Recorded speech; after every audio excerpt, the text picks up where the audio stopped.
mengikuti acaranya. Assalamualaikum warahmatullahi wabarakatuh. Waalaikumsalam warahmatullahi wabarakatuh.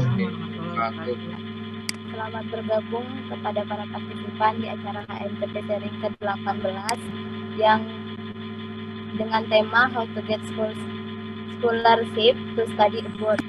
Adapun susunan acara yang akan saya bacakan, yang pertama adanya persiapan loading Zoom yang alhamdulillah telah dilaksanakan, kemudian adanya pembacaan Al-Quran, yang ketiga adanya pembacaan profil pemateri, kemudian yang keempat sharing experience dari pemateri, dan dilanjutkan pada sesi tanya jawab, dan terakhir adanya penutup. Untuk mempersingkat waktu, langsung saja kita mulai dengan acara yang pertama, yaitu pembacaan ayat suci Al-Quran oleh Rizal Ardiansyah. Kepada Rizal dipersilakan. Assalamualaikum warahmatullahi wabarakatuh. Waalaikumsalam warahmatullahi wabarakatuh.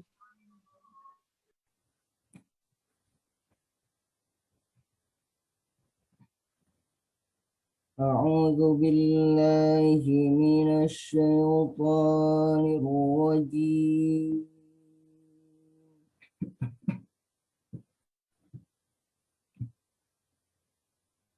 Bismillahirrahmanirrahim.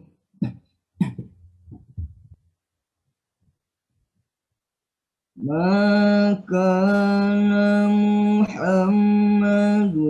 aba ahadin min rijalikum walakin Rasulullahi wa khataman nabiyyin.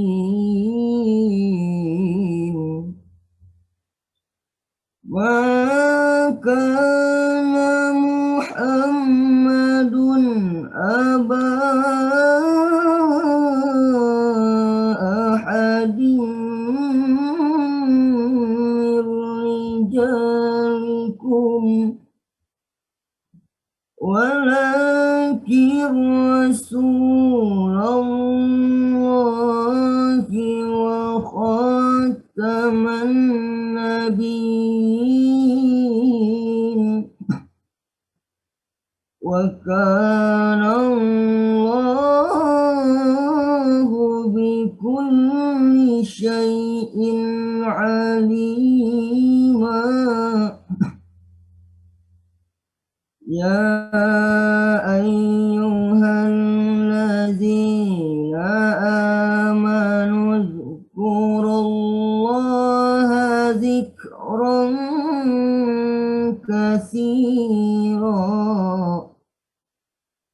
Ya ayyuhallazina amanu dzkurullaha dzikran katsira wasabbihuhu bukratan wa asila. Huwallazi yusalli alaikum wa malaikatuhu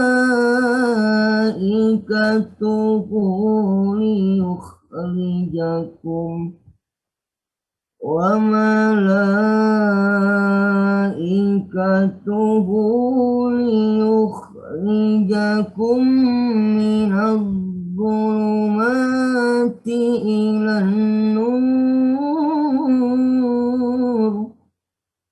wa kana bil mu'minina rahima. Tahiyyatuhum yawma yalqawnahu salam. Tahiyyatuhum yawma yalqawnahu salam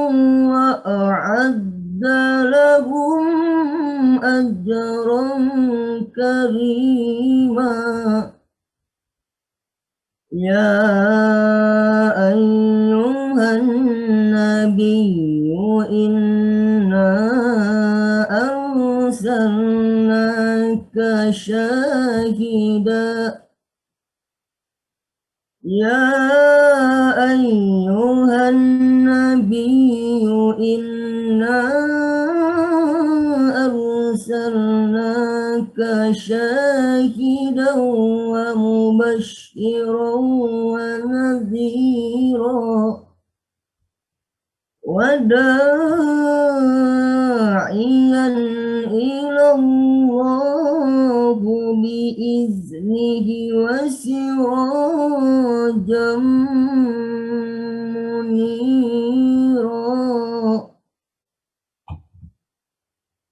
Artinya, wahai orang-orang yang beriman, ingatlah kepada Allah dengan mengingat namanya sebanyak-banyaknya, dan bertasbihlah kepadanya pada waktu pagi dan petang. Dialah yang memberikan rahmat kepadamu dan para malaikatnya, memohonkan ampunan untukmu agar dia mengeluarkan kamu dari kegelapan kepada cahaya yang terang, dan dia maha penyayang kepada orang-orang yang beriman. Penghormatan mereka orang-orang yang mukmin itu ketika mereka menemuinya ialah salam, dan dia menyediakan pahala yang mulia bagi mereka.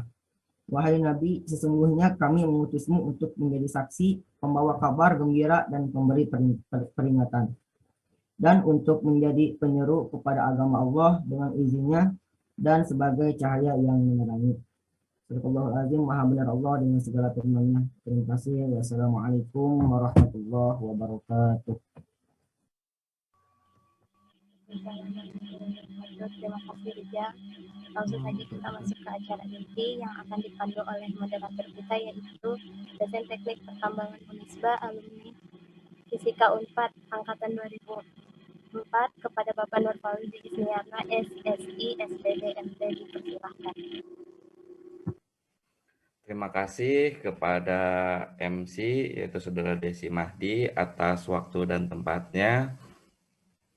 Selamat datang juga kepada pemateri kita. Saya nyebutnya Teteh aja ya, Teteh Sefriani Rizka Taulahu. Terus juga terima kasih juga kepada para mahasiswa yang telah menyempatkan hadir untuk mengikuti acara pada malam hari ini. Jadi ada acara malam hari ini yaitu diinisiasi oleh HMTP yang telah berdiskusi banyak kepada para alumninya gitu, dalam rangka untuk pengembangan karir. Jadi setelah beberapa kali HMTP melakukan manning sharing class gitu kan, baik di bidang keagamaan, di bidang keteknikan gitu, ataupun di bidang karir gitu. Akan tetapi yang menginisiasi untuk berkarir atau melanjutkan studi di luar negeri atau mendapatkan beasiswa di luar negeri ini dari HMTP dari Unisba-nya sendiri masih sedikit. Maka saya berinisiasi dengan HMTP untuk mencari gimana caranya atau mencari alumni kita yang berada di luar negeri yang apalagi mendapatkan beasiswa untuk mengikuti jejak karirnya gitu. Jadi setelah berdiskusi dengan beberapa alumni gitu, akhirnya saya bertemu dengan Kang Denny teh gitu. Nah, dari Kang Denny ini menginisiasi, oh ternyata ada loh gitu yang sekarang lagi studi di US gitu, di Amerika gitu. Dan berhasil mendapatkan beasiswa LPDP gitu. Nah, kebanyakan dari kita itu untuk mendapatkan beasiswa itu istilah kasarnya banyak yang minder teh gitu. Padahal dari sisi kemampuan saya sangat yakin gitu bahwa mahasiswa ini mampu gitu. Saya berinisiasi dari 2000 kepada angkatan 2014 untuk mencoba beasiswa terus, tapi kebanyakan pada minder gitu. Dari yang mulai kumlot gitu saya dukung, saya carikan profesor-profesornya di luar negeri gitu kan. Tapi tetap aja mereka kebanyakan minder gitu. Padahal kesempatan untuk berkarir di luar tuh lebih besar gitu. Dan 3 tahun terakhir ini di mahasiswa, apalagi yang udah lulus, kebanyakan berpikirnya setelah lulus ini, apabila ingin melanjutkan studi itu, patokannya hanya ITB teh, gitu. ITB dan ITB. Sedangkan universitas itu luas ya teh ya di luar negeri itu gitu. Apalagi kita berhasil sampai ke luar negeri gitu, apalagi sampai ke Amerika gitu. Masalahnya pusatnya mining itu salah satunya ada di Amerika dan di Australia menurut saya gitu. Beda antara Jepang sama Eropa. Kalau Jepang sama Eropa itu kebanyakan hanya lebih ke saintis ya gitu.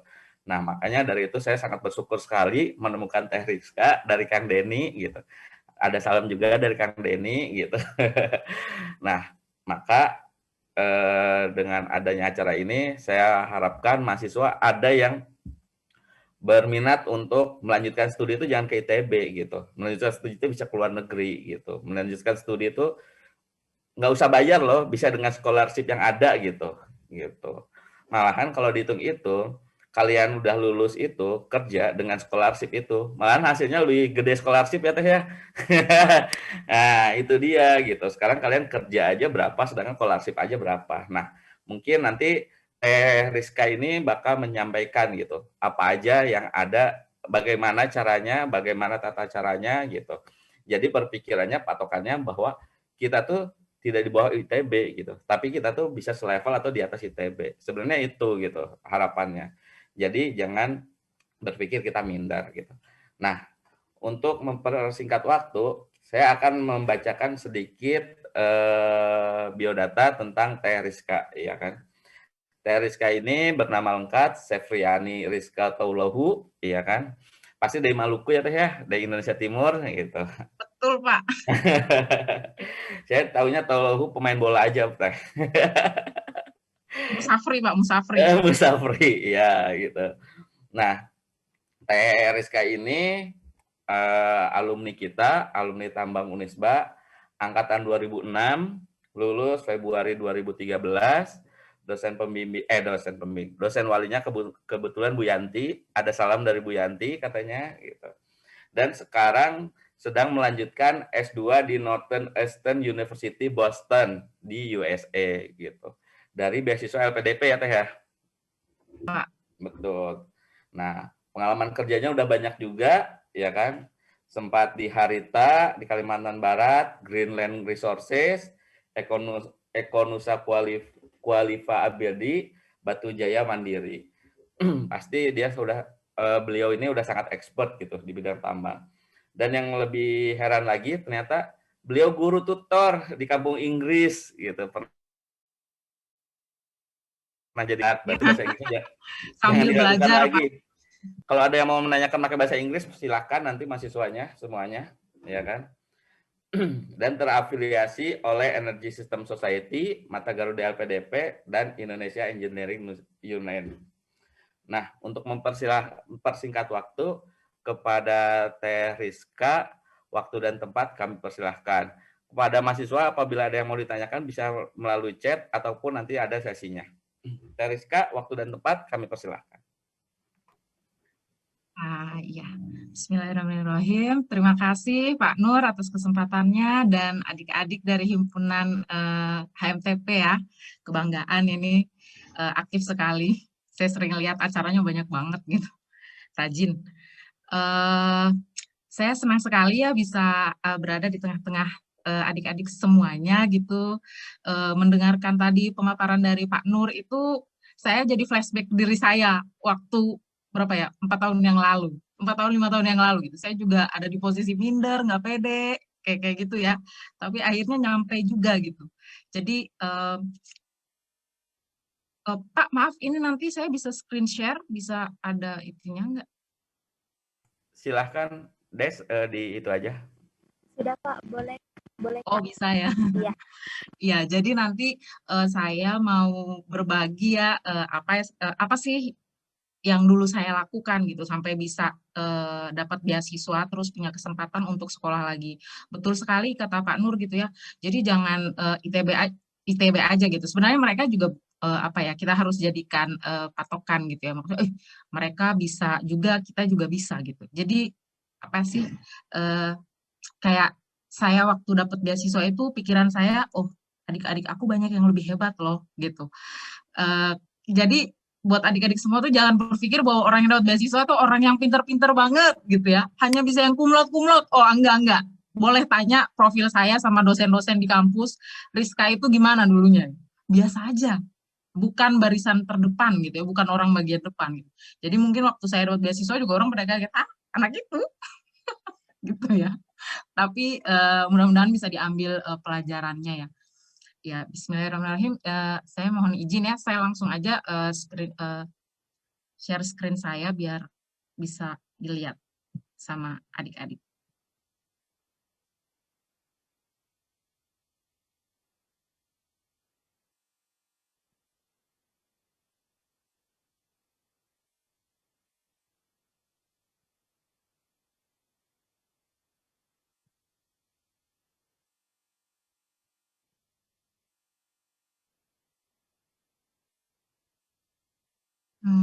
Udah bisa kelihatan belum ya? Sudah, Kak. Sudah. Oke. Lihat, Kak. Nah, oke. Jadi langsung aja ya, soalnya kayaknya biar nggak kemalaman gitu nanti. Jadi malam ini saya mau sharing-sharing gitu how to get scholarships to study abroad gitu. Gimana sih cara-cara kita biar dapetin beasiswa supaya kita punya kesempatan juga untuk kuliah lagi bahkan ke luar negeri gitu. Saya tuh alumni tambang angkatan 2006 ya. Sekarang masih MS candidate ya sebenarnya, jadi belum master gitu, masih kandidat. Kalau Pak Nur udah ya gitu. Kalau saya belum. Terus saya tuh class of 2021. Jadi kalau di luar negeri itu kita angkatannya berdasarkan tahun kelulusan gitu. Kalau di Indonesia kan kita tahun masuknya seperti itu ya. Kemarin saya ada lihat sih di flyer itu kan apa ya, postgraduate gitu ya. Sebenarnya bukan ya, kalau untuk postgraduate itu untuk doktor gitu. Jadi kalau S1 undergrad gitu. Tapi kalau S2 namanya graduate gitu. Jadi kayak kita ini namanya grad students. Kalau kayak adik-adik namanya undergrad students. Kalau di Amerika anak S2 nggak pernah mau satu apartemen dengan anak S1 gitu. Karena anak S1-nya tukang party. Mau UTS party, habis UTS party gitu. Party aja terus. Gitu ya. Oke. Bismillahirrahmanirrahim. Nah, jadi ini perjalanan saya gitu. Jadi kalau saya itu cukup lama ya, kalau adik-adik bisa lihat di sini tuh saya startnya dari tahun 2014 sebenarnya gitu. Baru jadi international student itu tahun 2020 gitu. Jadi prosesnya lama. Di dalam tahun ini tuh apa namanya? Kerja dulu, apa dulu, keluar lagi, kerja lagi seperti itu gitu. Tapi mimpinya tetap dipelihara seperti itu.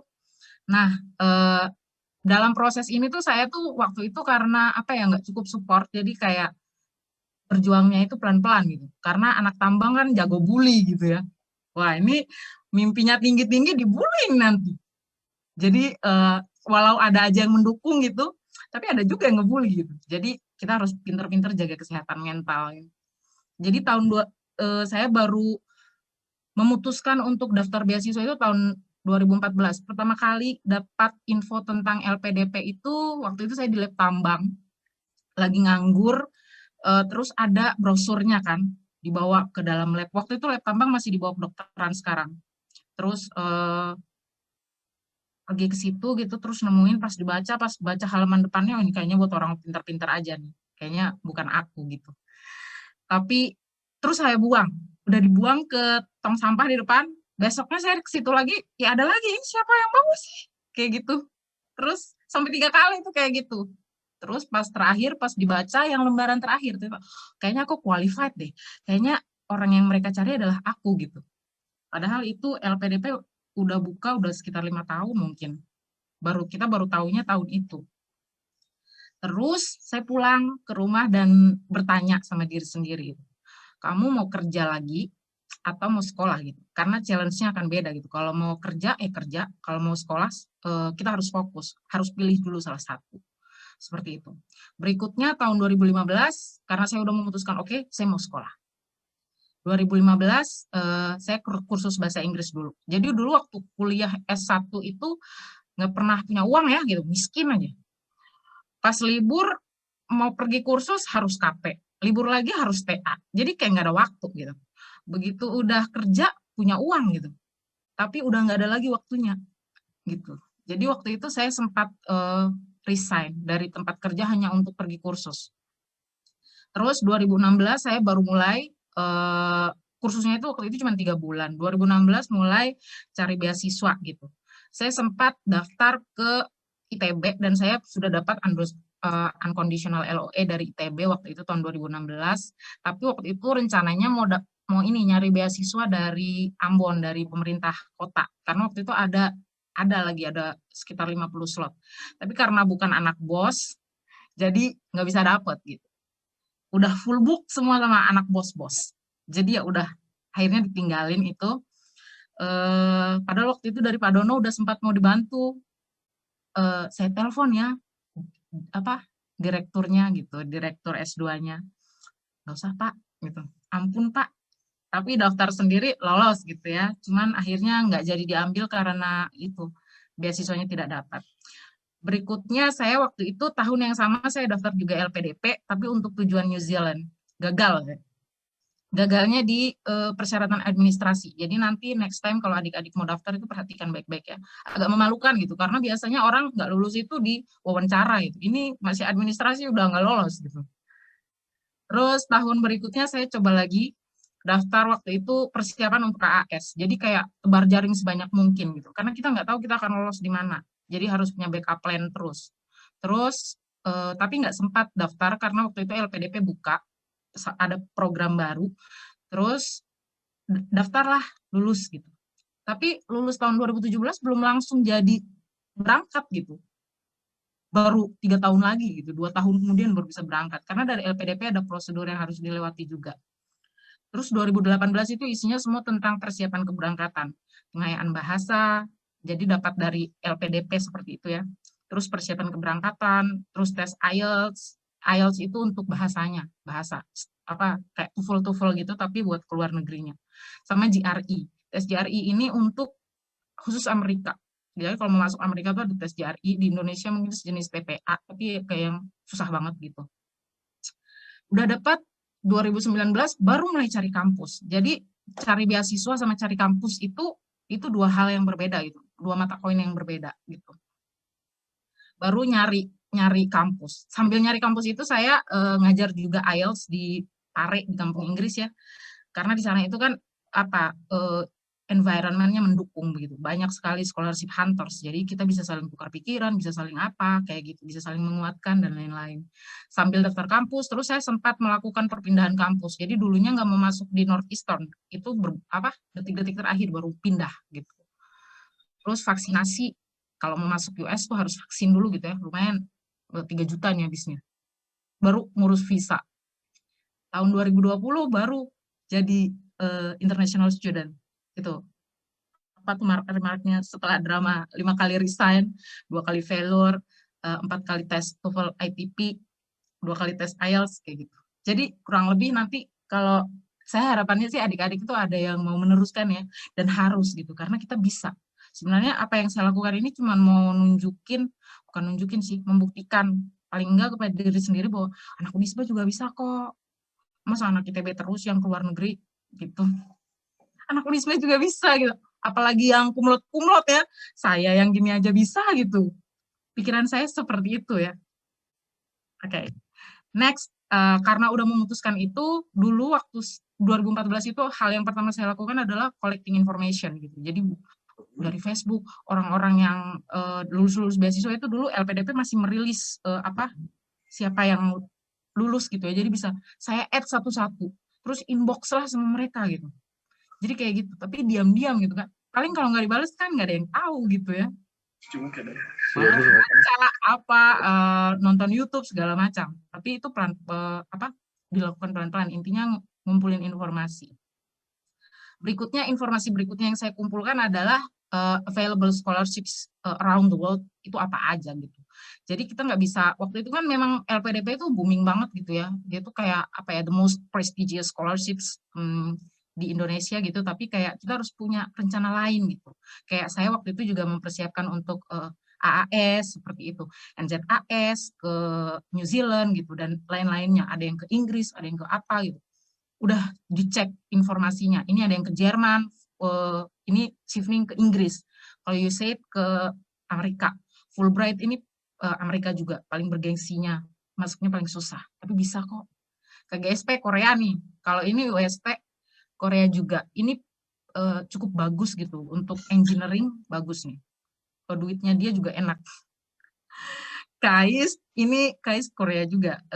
CGS ini ke Cina. Cina itu kalau buat adik-adik juga, Cina itu bisa dijadikan kayak batu loncatan gitu loh. Kalau kita kuliah ke ke Asia gitu ya. Buat nanti misalnya mau doktornya ke luar negeri misalnya. Terus ini ke Jepang, Stunet, KAUS ini Arab Saudi. Ini beasiswa terroyal di dunia saat ini. KAUS ini paling royal. Pokoknya dapat beasiswa ini makmur aja hidup. Langsung kaya. Betul, Pak. Terus ini ada Erasmus, ini kalau yang mau suka jalan-jalan gitu. Jadi kalau dia S2, dia bisa S2-nya di beberapa negara kayak gitu. Pindah semester ini di negara ini, semester 2 di negara mana, seperti itu. Jadi ngumpulin informasi seperti ini. Berikutnya itu selecting universities. Jadi sebelum kampus milih kita, aku milih kampus dulu gitu. Aku mau kemana, seperti itu.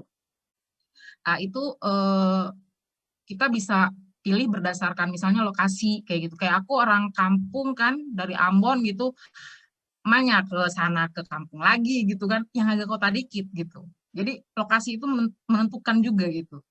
Terus available majors, jurusannya ada nggak? Misalnya kalian mau kuliah di tambang, perginya ke mana? Ke UI misalnya, nggak tahu UI udah ada belum ya. Tapi kalau nggak ada kan ya ngapain gitu kan. UI bagus, tapi kalau nggak ada tambangnya ya ngapain, nggak bisa gitu. Cari yang ada tambangnya. Seperti itu. Terus faculty. Faculty members-nya itu siapa gitu. Jadi kalau di luar negeri faculty itu bukan fakultas ya, faculty itu artinya tenaga pengajar gitu. Pengajarnya siapa? Kita harus tahu pengajarnya ini siapa, area of expertise-nya dia di bidang apa gitu. Penelitiannya dia apa aja. Itu kalau di luar negeri itu jelas banget di website clear. Terus rankings ini kalau menurut saya yang paling penting untuk jurusannya gitu. Jadi kayak reputasi universitasnya, misalnya Unisba gitu, A gitu. Tapi misalnya tambangnya dia C, ya aku nggak mau masuk gitu. Kalau tambangnya A mau gitu, tambangnya B mau gitu. Jadi kayak si jurusannya gitu ya, jurusan lebih penting. Tapi ada juga sih orang yang lebih memilih brand reputasi universitas secara overall gitu. Tergantung sih. Terus on campus facilities-nya ada apa aja gitu. Kamu mau masuk situ tuh nanti di situ ada apa gitu. Itu harus kita cek juga. Terus cost. Kalau buat anak beasiswa kan cost biayanya itu di cover ya. Kalau kayak LPDP itu fully funded, jadi semuanya di cover sama mereka. Cuman kayak yang jadi pertimbangan tuh kayak living cost gitu. Kalau aku tinggalnya di kota terlalu mahal, nanti nggak bisa nyimpen dong. Sedangkan aku harus ngirim uang nih ke adik aku, kayak gitu ya misalnya. Jadi itu juga jadi pertimbangan. Berikutnya dalam selecting universities ini kita nggak boleh hanya punya satu pilihan. Jadi ada nanti istilahnya dream school, target school, sama safety school. Dream school itu impian banget. Kayak misalnya kalau di Amerika kan ITB-nya Amerika itu, Unisbanya Amerika aja lah. Unisbanya Amerika itu adalah MIT misalnya gitu ya. Tapi kan kayak kakak gitu, aduh kemampuan pas-pasan ini. Ya cukup jadi dream school aja. Target school itu, oh ini kayaknya aku harus, ini target aku harus masuk sini. Terus kalau safety school itu, yang ini kalau aku daftar, aku pasti lolos gitu. Kenapa kita harus punya banyak, harus punya beberapa? Soalnya itu kan pendaftarannya itu biasanya dalam satu waktu gitu. Jadi kalau sampai kamu nggak lolos di universitas A, kamu kehilangan kesempatan dan you have to wait until next year gitu. And we don't have that much time gitu. Jadi kita harus sudah punya beberapa opsi seperti itu. Ini penting sebelum melamar beasiswanya itu sendiri. Berikutnya ini, nah ini sejenis ranking universitas gitu. Jadi kayak misalnya untuk tambang gitu, yang terbaik di dunia ini, misalnya CSM ini masih nomor satunya lah gitu. Belum ada yang lain sih kayaknya. Di Colorado sana gitu ya. Dulu sempat juga saya email anak ITB kuliah di situ. Agak dijutekin juga gitu. Tapi akhirnya nggak jadi daftar. Seperti itu. Terus karena waktu itu kayak misalnya saya tujuannya kan mau ke Amerika gitu, udah pasti nih ke Amerika, berarti harus fokus ke Amerika dikerucutkan lagi. Nah, dapatlah itu informasi-informasi University of Utah, Nevada, macam-macam gitu, Penn State. Kayak dulu saya itu sukanya itu ke Penn State sebenarnya, bukan mau ke Northeastern. Terus sempat juga suka sama kampus ini. Ini adalah kampus role modelnya saya, namanya almarhum Pak Ukar dulu, tapi sudah meninggal. Jadi saya tahu Amerika itu dari Pak Ukar. Jadi ini yang selalu disimpan. Aku nanti mau sekolah di sini nih, di kampusnya Pak Ukar. Gitu. Padahal nggak kesampaian, karena waktu itu kebetulan kampus ini tidak masuk list LPDP, jadi saya nggak bisa maksa. Ya udah. Gitu. Berikutnya ini adalah kayak ranking universitas. Jadi kan nanti adik-adik tuh nggak tahu gitu di kampus di luar sana tuh ada apa aja. Di Indonesia kita tahu ada ITB, ada UGM, ada Unpad gitu. Di luar negeri mana kampusnya nggak tahu. Jadi referensinya nanti dari sini, dari lembaga-lembaga ini. Ada namanya QS, ini untuk pemeringkatan. Kita nanti masukin aja tahun berapa, kriterianya apa, keluar semuanya. Terus Times Higher Education, ada ARWU, ada US News, kayak gitu. Kalau saya dulu kiblatnya ini QS, Times Higher Education, sama US News, seperti itu. Berikutnya kita juga bisa ketik di Google aja gitu. Misalnya kayak ini contohnya Columbia University, ketik aja. Nanti kita lihat di sana tuh ada informasi. Salah satu informasi yang sangat penting adalah ini, acceptance rate-nya ini. Tingkat penerimaannya mereka itu berapa gitu. Biasanya si kampus itu nanti rilis lagi gitu. Tapi kita harus tahu dulu gitu. Jadi kalau 7% itu kan sangat kecil gitu. Berarti selektif banget, kompetitif nih gitu. Tapi kalau punya nyali coba aja gitu. Kalau nggak punya nyali ya jangan gitu. Tapi sebenarnya ada trik-trik supaya kita bisa diterima di kampus-kampus bergengsi dunia gitu. Terus graduation rate-nya juga kayak gitu. Nanti banyak informasi sih yang harus kita lihat. Misalnya juga kayak di ranking-ranking ini teacher student ratio gitu. Jadi rasio student sama teacher-nya itu berapa gitu. Kalau misalnya 1:15, berarti gurunya 1, siswanya 15. Nanti kalau kamu penelitian, kamu susah nyari dosennya kayak gitu. Bisa jadi yang seperti itu gitu ya. Jadi itu harus dipertimbangkan juga. Ini nanti akan sangat membantu. Ini kiblatnya sih. Berikutnya ini, kita harus buka email situs kampus itu. Jadi dulu waktu saya memutuskan mau ke Northeastern itu 1 bulan hanya untuk sortir kampus gitu, karena harus dibuka satu-satu gitu. Dan itu takes time banget, lama gitu.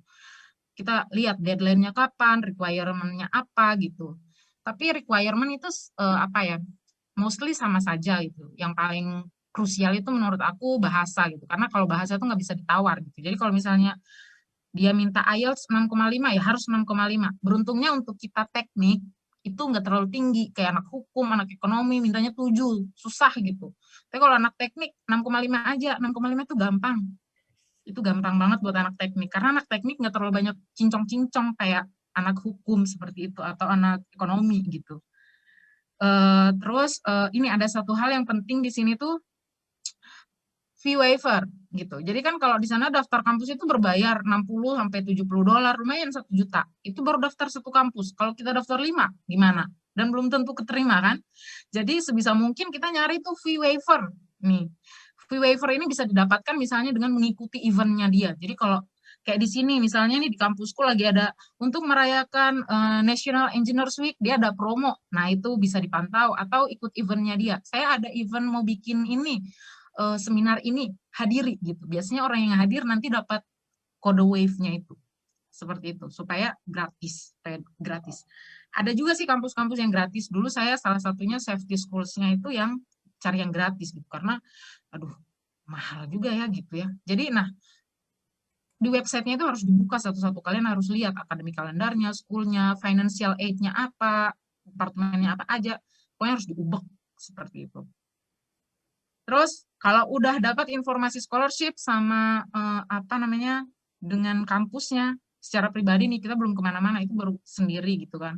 Baru kita ada 4 hal yang menurut aku harus dilakukan. Yang pertama itu kita harus punya teman yang punya visinya sama gitu. Kalau temannya cuma sukanya ngajak main aja, nggak pernah ngomongin beasiswa, atau orang yang hanya mau kerja aja, karena di tambang itu banyak, di tambang Unisba terutamanya banyak banget gitu. Kalau untuk ngomongin kerja mau, tapi kalau yang sekolah tuh kayaknya nggak mau, jarang gitu. Jadi kita harus punya teman yang ada satu seperti itu. Jadi bisa curhat-curhatan, bisa saling menguatkan, bisa saling mengingatkan seperti itu. Yang kedua, kita harus approach dosen-dosen yang kira-kira mau memberi advice sama merekomendasikan kita gitu. Harus ada nih dosennya gitu. Kalau nggak ada nggak bisa gitu. Jadi dan nggak semua dosen itu friendly gitu ya. Jadi kalian pinter-pinter lah nyari dosen. Ini fair-fairan aja gitu. Jadi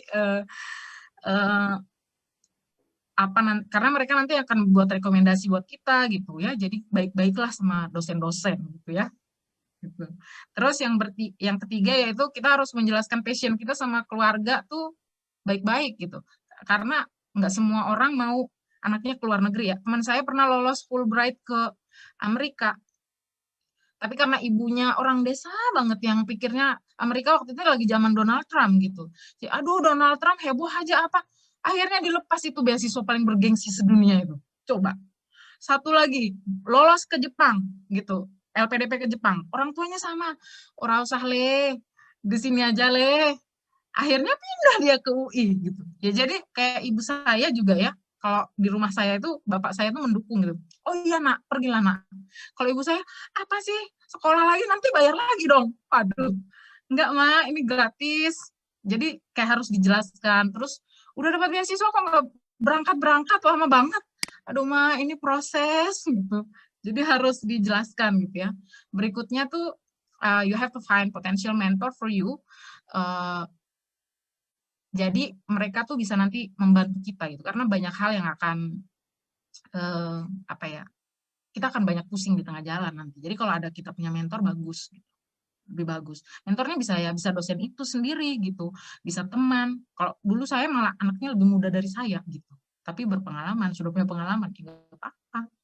Kita harus punya support system yang kuat karena ini perjalanannya nggak gampang gitu. Tapi worth it. Kalau sudah semua itu kita sudah bisa mulai start aplikasi kita gitu. Pertanyaannya adalah kita mau daftar mana nih? Kampus dulu kah? Atau daftar scholarship-nya dulu kah? Atau kita langsung daftar bareng gitu. Nah, kalau saya itu karena dulu pengalaman yang ITB itu ya, jadi udah punya unconditional LOA, tapi beasiswanya nggak dapet gitu. Sebenarnya waktu itu udah kerja, udah punya uang, udah bisa sekolah lah, kalau ke ITB bayar sendiri juga. Cuman maunya pokoknya beasiswa, gitu. Jadi nggak jadi. Ya, kalau case-nya saya itu dapetin uangnya dulu, dapetin scholarship-nya dulu, baru kita daftar ke kampus. Karena kalau di luar negeri itu kayaknya, kalau financial statement-nya kita jelas, itu udah cukup sangat membantu gitu loh. Seperti itu. Tapi pilihannya terserah lagi, balik lagi ke nanti adik-adik gitu ya. Harapannya sih ada yang daftar lagi. Oke, ini saya mau jelaskan sedikit tentang LPDP. Jadi LPDP itu punya beberapa program gitu. Umum, afirmasi, target group, yang untuk dosen juga ya, seperti itu. Untuk dokter spesialis atau untuk penelitian tok misalnya seperti itu. Terus ini data dari, jadi kita tuh sering ada audiensi, sering ada pertemuan lah dengan atas pendidikan di Amerika. Jadi ini data yang kita punya. Jadi kalau ke Amerika itu orang paling sedikit ke Amerika karena orang nggak suka tes GRE-nya, tuh GRE-nya itu paling dihindari karena kayak buat orang lain kayak saya juga ya dengan bahasa Inggrisnya aja saya struggling gitu. Terus harus lagi tambah lagi beban-beban itu GRE, apa gitu. Tapi ya gitulah akhirnya ya bisa. Tapi dulu itu saya itu sebenarnya GRE saya tuh merayap. Jadi dari skala 1 sampai 10 itu ibaratnya aku tuh nilainya cuma 1,5 atau 2 gitu. Karena persiapannya less than 1 week gitu. Jadi kurang sekali. Tapi waktu itu diperkuat dengan ini.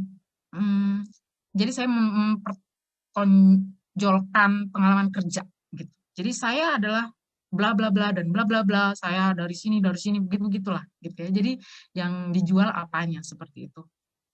Pengalaman kerja menutupi itu. Seperti itu. Terus ini kabar gembira dari LPDP-nya ya. Jadi semua kebutuhan biaya Anda dipenuhi gitu. Biaya tiket PP dapat, biaya hidupnya dapat gitu. Jadi kalau buat adik-adik yang tapi aku harus kerja nih, aku harus bayar dulu kembaliin modal dulu kuliah di Unisba gitu. 5 tahun, 6 tahun pulangin modal dulu gitu. Kalau di beasiswa lebih dari cukup gitu ya. Saya dulu kerja, saya pernah menghitung matematikanya gitu ya. Jadi kalau saya dulu kerja itu 1 tahun kerja itu gaji udah naik double 2 kali lipat gitu. Jadi udah senang lah kerja di tambangnya banyak duit gitu. Terus pas dihitung-hitung dengan biaya-biaya kuliah di apa namanya, pas dikalkulasi gitu, try to convert it, apa namanya, lebih worth it ini gitu. Karena kayak biaya kuliahnya aja satu mata kuliah itu 100 juta. Satu mata kuliah. Itu 100 juta. Satu mata kuliah. Jadi kalau misalnya saya ambil 3 mata kuliah udah berapa? Belum lagi biaya kan kalau di Amerika itu ada asuransi. Asuransinya aja berapa ribu $, gitu. Tiap tahun harus dibayarkan terus. Jadi kalau nungguin kerja di tambang sampai punya duit sendiri bisa, tapi nanti 15 tahun lagi gitu, tanpa tiap bulan ngeluarin duit gitu. Jadi setiap gajian nggak boleh dikeluarin gitu. Baru bisa gitu. 10 tahun. Nah, jadi beasiswa ini sangat worth it gitu ya. Kalau di ngomongin rupiahnya juga worth it, pengalamannya, networkingnya gitu ya. Terus semua biaya itu diganti sama LPDP. Biaya pendaftaran kampus juga, cuman yang diganti hanya satu. Jadi kalau daftarnya 5, yang keterima cuma satu, yang diganti hanya itu. Semua ini biaya dikasih gitu sama mereka ya. Jadi nggak usah takut kekurangan. Nah, ini juga funding skenario ini hanya informasi aja gitu ya. Jadi kayak buat adik-adik gitu. Ada beberapa teman di Amerika, bukan di Amerika sih, di mana aja ya, di Belanda, di mana juga nggak lulus mata kuliah gitu. Ada yang bisa diganti sama LPDP, ada yang udah ngelebihi limit nggak bisa lagi gitu. Jadi dia harus punya alternatif lain. Ada juga bahkan yang taking student loan gitu. Ambil pinjaman apa namanya, pinjaman untuk mahasiswa seperti itu. Ada seperti itu. Yang lainnya bisa tambah additional scholarship atau financial aid dari kampus bisa, atau kalau orang tuanya kaya bisa pakai family funding misalnya. Terus kalau yang lainnya ini adalah fundraising. Mungkin ini belum familiar ya, tapi ini berhasil loh. Salah satu siswa kita di Pare dulu itu dapat, dia mau kursus bahasa Inggris, dia nggak punya uang, fundraising di web dapat berapa itu dulu, 20 juta, hampir 20 juta dapat gitu. Ini ada nanti situs-situsnya, mungkin bisa dipelajari. Ini seperti kalau di Indonesia tuh kayak Coinworks, kayak Dana Didik, model-model seperti itu. Tapi mungkin kalau itu sistemnya seperti apa ya, tapi kalau fundraising kan gratis gitu ya, kita nggak usah mulangin duit mereka. Ini ada situs-situs yang nanti bisa dicek. Terus preparation-nya. Nah, kalau udah semua itu, kita mulai nih preparasi kan, preparasi bahasa. Bisa belajar otodidak. Kalau aku dulu suka baca berita bahasa asing gitu.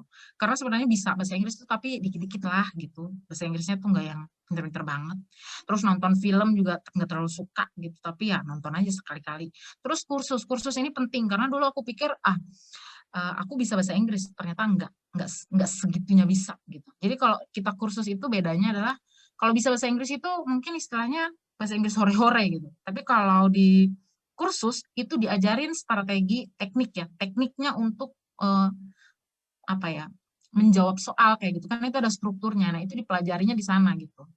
Dan itu sangat bermanfaat buat tujuan sekolah gitu ya, karena akademik itu ada aturan mainnya kayak gitu. Terus pergi tes. Kalau saya tes untuk ITP aja sampai 4 kali. Karena nilainya kok kayak jelek-jelek aja, kurang terus gitu. Pernah dulu sampai ada senior, udahlah kamu berhenti aja gitu. Kalau saya dengarkan mungkin saya nggak ada di sini sekarang gitu ya. Tapi saya, iya kak, iya kak, iya kak. Tapi di belakang tes lagi gitu. Nggak menyerah gitu ya. Terus TOEFL itu ada beberapa jenis, kayak kalau kemarin daftar ke LPDP itu bisa pakai ITP, itu yang harganya 700 ribuan, 500 sampai 700 ribu. Terus kalau IBT itu yang buat pakai ke luar negeri, itu harganya 3 jutaan, 200 dolaran. Terus kalau IELTS juga sama, 200 dolaran gitu, 3 jutaan. Jadi kalau 2 kali tes itu udah berapa gitu, 3 kali tes berapa, ada orang sampai 5 kali tes. Tapi saya nggak pernah menyerah kalau soal bahasa itu ya, karena setiap kali nilai saya jelek, saya browsing lagi gitu, lihat pengalaman orang struggling. Ada orang yang 11 kali tes, aku baru 2 kali tes mengeluh gitu, tes lagi gitu. Nggak boleh menyerah gitu ya. Berikutnya esai. Esai itu ada rencana studi, mungkin sekarang istilahnya beda-beda, tapi istinya itu kurang lebih itu, sama gitu. Rencana studi kamu mau apa, kontribusi kamu nanti apa, karena kayak LPDP itu negara gitu ya, jadi kayak dia itu, kamu tuh mau bawa kembali, mau ngasih apa ke negara ini nanti setelah negara ini investasi ke pendidikan kamu gitu. Terus kesuksesan terbesar itu enggak juga, bukan berarti kayak sombong-sombong gitu, enggak ya gitu. Sama apa nih, ketutup, motivation letter ya, sama ya sejenis itu ya. Ada beberapa surat yang ini penting juga. Terus berikutnya rekomendasi. Nah, dari dosen nih, penting nih, bisa nih dari dosen atau dari guru ngaji juga boleh gitu. Pelatih olahraga atau atasan di kantor. Kalau aku dulu atasan di kantor satu sama dosen satu. Gitu. Dosen dari Unisba dulu yang ngasih waktu daftar ke Amerika Pak Jainal. Terus kalau yang dari yang waktu daftar beasiswanya itu dari Pak Yunus sama Pak Dudi. Minta itu. Jadi beda, waktu itu udah beda. Terus destinasi studinya, kamu target kampusnya di mana, di negara mana dulu deh gitu, biar paling gampang, biar nggak pusing gitu. Jadi tentukan dulu negaranya mana, baru cari kampusnya di negara itu apa aja kayak gitu. Terus peringkat kampus, peluang diterima yang tadi ya, acceptance rate-nya itu, terus rencana program studi, target profesor gitu ya, kalau yang mau penelitian misalnya seperti lokasinya, komunitas Indonesianya, hal-hal yang remeh-remeh temeh itu harus diperhatikan gitu. Nah, ini ada sedikit perbedaan ya. Jadi nanti kalau daftar ke luar negeri, itu kan ada kampus yang minta personal statement. Kayak di kampusku mintanya personal statement. Di kampus si B mintanya motivation letter gitu. Dua-dua itu hampir sama, tapi beda gitu loh. Dua-dua itu hampir sama, tapi beda.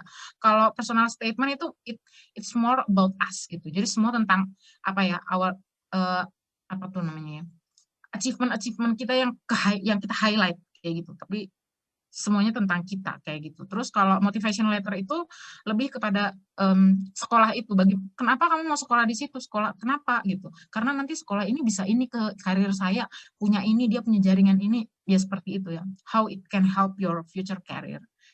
Terus ada juga yang minta kurikulum vitae atau minta resume gitu. Jadi kalau orang minta resume jangan kalian dikasih CV gitu. Kalau resume itu pokoknya harus 1 lembar. Apapun yang terjadi dunia ini mau kiamat mau enggak gitu harus 1 lembar gitu. Tapi kalau CV bisa beberapa lembar, mostly 2 sampai 3 lembar seperti itu. Atau ada juga dia minta cover letter. Jadi hal-hal kecil ini harus kita tahu gitu. Kalau dia minta A, ya kasihnya A, jangan dikasih B. Seperti itu. Terus ini, SI itu paling lama, saya dulu 4 bulan ngerjainnya. Ngerjain murninya itu mungkin hanya seminggu atau 10 hari gitu ya, less than 2 weeks. Tapi itu moodnya gitu, nggak bisa tidur, mikir ini pertama mau nulis, namanya writer block kali ya, namanya istilah kerennya tuh. Mau nulisnya apa gitu, aduh bingung aku, moodnya nggak dapat kayak gitu. Jadi mungkin hal pertama yang bisa dilakukan itu kita brainstorm, bisa sama teman-teman dulu gitu. Nanti ada baby idea, lahir gitu, kita langsung menulis, mau salah mau benar tulis dulu. Habis itu kita self correction dulu, baru kita diskusikan lagi gitu. Jadi ketika kita diskusi sama teman atau sama dosen itu jangan bawa kosong, udah ada sesuatu gitu untuk didiskusikan. Terus nanti dapat feedback, kita revisi lagi, rechecking lagi seperti itu. Jadi sometimes it takes a longer time gitu. Nah, ini keseluruhan selection prosesnya ya. Jadi paling pertama itu kan kita ada seleksi administrasi ya, bikin akun, terus upload requirement-nya apa aja, terus sama submit. Berikutnya, sudah dari situ lolos, kita pindah. Kalau di LPDP itu ada sekarang tuh, ada TPA Bappenas itu ya. Kalau kalian masuk ITB juga harus TPA. Terus ada psikotesnya sama on the spot writing. Tapi kayaknya sekarang ini udah dihapus gitu, untuk ngecek kemampuan menulis kalian gitu. Tapi kayaknya ini udah dihapus yang satu ini. Dulu itu ada juga LGD gitu, jadi apa diskusi gitu. LGD. Terus berikutnya interview. Nah, interview ini sangat menentukan kayak gitu. Yang dinilai itu di dalam interview itu, saya dulu interview itu orang paling pertama yang diinterview. Aduh, rasanya Allah pengen pulang aja ini, kenapa aku yang paling pertama gitu. Nggak bisa nanya temen. Tapi akhirnya terlewat gitu ya. Nah, yang dinilai itu etiket gitu. Kalau etiket standar ya, jangan menggaruk-garuk, jangan apa gitu ya. Terus national insight, wawasan kebangsaannya. Gitu. Kita harus cinta tanah air gitu ya. Terus jangan posisi terhadap pemerintah, sekalipun saya nggak suka pemerintahan ini nih, kok dia bikin kebijakan kayak gini, jangan diomongin gitu. Pura-pura aja kalian mendukung, oh iya Pak, saya mendukung begini gitu. Karena ini dananya pemerintah gitu. Kita ya harus ya aja di depan mereka gitu ya. Berikutnya, dan kita tuh harus aware sama isu-isu nasional. Jadi sebelum wawancara tuh harus baca-baca berita. Oh ini lagi isu apa nih di negara ini? Ada banjir, ada apa, energi, tambang mau ditutup di mana-mana, misalnya kayak gitu ya. Harus aware. Sama leadership skill-nya itu. Jadi kalau kayak buat anak-anak HMTP nih, apalagi ini udah modal gitu ya. Udah punya modal banget. Terus expertise itu di keahlian kita. Nanti di tambang, di hidrologi, di mana gitu ya. Seperti itu. Berikutnya kita tuh nunggu pengumuman. Kalau lulus kita lanjut, kalau kita gagal kita coba lagi. Udah dapat pengumuman baru kita apply ke kampus. Apply ke kampusnya itu caranya paling pertama kita hubungin admission team. Nanti saya bisa sih share gitu ya, email pertama saya ke admisi itu apa sih, basa-basi busuknya lah istilahnya untuk membangun komunikasi dengan mereka seperti itu. Berikutnya kita juga bisa email profesornya untuk dapat support tambahan, terus kita lengkapi persyaratan itu standar banget kalau buat daftar-daftar gitu. Yang paling penting itu bahasa itu nomor 1 seperti itu. Terus yang kedua itu ini apa itu namanya, financial statement itu ya, keuangannya itu nanti bagaimana, kamu bisa nggak, terus submit, nunggu pengumuman, kalau lulus dapat unconditional atau kondisional. Tapi kalau di Amerika nggak ada kondisional itu bersyarat, jadi oh Iqbal lulus tapi bahasa Inggrisnya masih kurang, atau recommender-nya hanya kok dosennya cuma 1, kan diminta 2, masih kurang 1 persyaratan, jadi dia kondisional, bersyarat gitu. Kamu lengkapi dulu baru nanti kamu dapat yang unconditional. Seperti itu. Kalau udah semuanya, welcome to Grad Student Life. Gitu. Ini di kampus beberapa tempat yang sering saya kunjungi, ini kampus saya.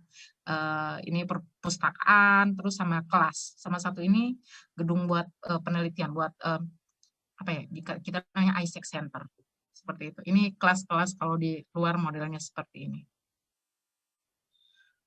Oke, itu aja barangkali. Thank you. Jadi ada nih kutipan di bawah, mungkin bisa dibaca gitu ya, jangan dimaknai secara sempit. Oke, mohon maaf jika ada kekurangan. Izin stop share ya. Bismillahirrahmanirrahim. Terima kasih banyak, Kak. Iya. Oke, terima kasih Teh Rizka atas pengalamannya luar biasa sekali gitu kan. Oke, mahasiswa mungkin ada yang akan ditanyakan. Saya infokan juga di sini Teh ada dari angkatan 2020 sampai angkatan 2016. Bahkan saya lihat alumni pun ada di sini gitu. Bahkan yang sudah menjadi master degree pun udah ada di sini gitu. Mudah-mudahan dia bakal menjadi udah ada. Saya nggak akan sebut nanti, mungkin orangnya akan keluar nanti. Aku sendiri. Akan yang ditanyakan. Oke, mahasiswa mungkin ada yang ingin ditanyakan kepada Teriska mengenai cara-caranya, atau mau ditanyakan secara gamblang, di sana dapat beasiswanya berapa, dapat fee-nya berapa gitu. Langsung to the point juga silahkan gitu. Maksudnya biar ada gambaran gitu. Maksudnya saya selalu memberikan masukan, memberikan arahan ke mahasiswa bahwa kerja dapat beasiswa itu lebih menguntungkan daripada kerja gitu. Betul Pak, betul. Betul sekali gitu. Makanya terus setelah lulus kita grade-nya pun akan secara sendirinya akan naik gitu. Apalagi bisa kuliah dari luar negeri. Silakan, mungkin ada yang ditanyakan.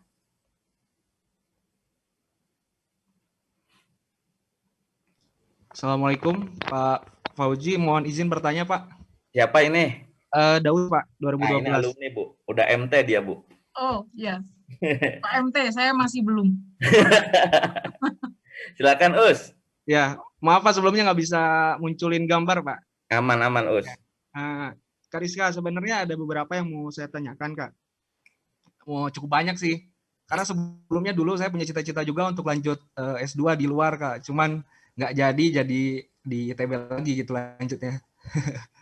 Yang pertama sih banyaknya tentang beasiswa Kak. Untuk LPDP ini kan Kak Rizka tadi dapat scholarship dulu, jadi awardee dulu, baru dapat LOA. Nah, kalau saya dapat info, katanya kalau nggak salah untuk dapat scholarship itu akan mempermudah kalau kita dapat LOA terlebih dahulu. Baru peluang untuk dapat scholarship-nya itu lebih besar. Yang pertama itu Kak, saya dapat infonya seperti itu karena dulu sering ikut juga di forum-forum award di LPDP, jadi agak sedikit tahu tentang itu. Terus yang kedua tadi Kak Rizka ini di sana by coursework atau by research. Kemudian nanti apa perbedaannya, bagaimana prosesnya Kak untuk bisa dapat by coursework atau by research. Kemudian yang ketiga Kak, untuk usia maksimum itu ada usia maksimum nggak? Misalnya untuk graduate itu usia maksimumnya berapa untuk bisa daftar di LPDP? Kemudian untuk postgraduate itu usia maksimumnya berapa? Kemudian yang keempat, Kak, ada nggak jurusan prioritas dari LPDP ini, Kak? Karena kalau nggak salah setiap tahun tuh ngeluarin LPDP itu jurusan prioritinya misalnya untuk energi, kemudian untuk kesehatan dan lain-lain tuh biasanya saya sering lihatnya seperti itu. Apakah itu berlaku gitu atau hanya sebatas itu saja tertulis saja gitu. Kemudian yang terakhir, Kak, pertanyaannya yaitu kan kita ini dapat beasiswa dari negara, Kak. Kalau nggak salah kan LPDP ini uangnya sebetulnya bukan uang langsung turun dari negara ya, Kak ya. Dia diinvestkan terlebih dahulu, kalau nggak salah baru dapat keuntungan, baru diberikan kepada awardee. Nah, kalau ini kan berarti secara otomatis kita harus ada kontribusi, Kak, terhadap negara. Nah, kalau misalnya yang misalnya status saya kan lepas nih, saya tidak menjadi dosen, kemudian saya bukan pegawai negeri sipil yang mungkin memang kontribusi terhadap negaranya itu jelas gitu. Apakah itu ada peluang juga, Kak? Atau misalnya seperti kayak saya lepas seperti ini, ketika saya harus berkontribusi terhadap negara itu dalam bentuk seperti apa gitu? Ya, kurang lebih seperti itu, Kak Rizka. Terima kasih Pak Rizka dan Pak Fauji atas kesempatannya. Oke, terima kasih Daus. Nah, langsung to the point kan? Senior beda, udah berwawasan. Iya. Silakan Kak Teriska, mangga.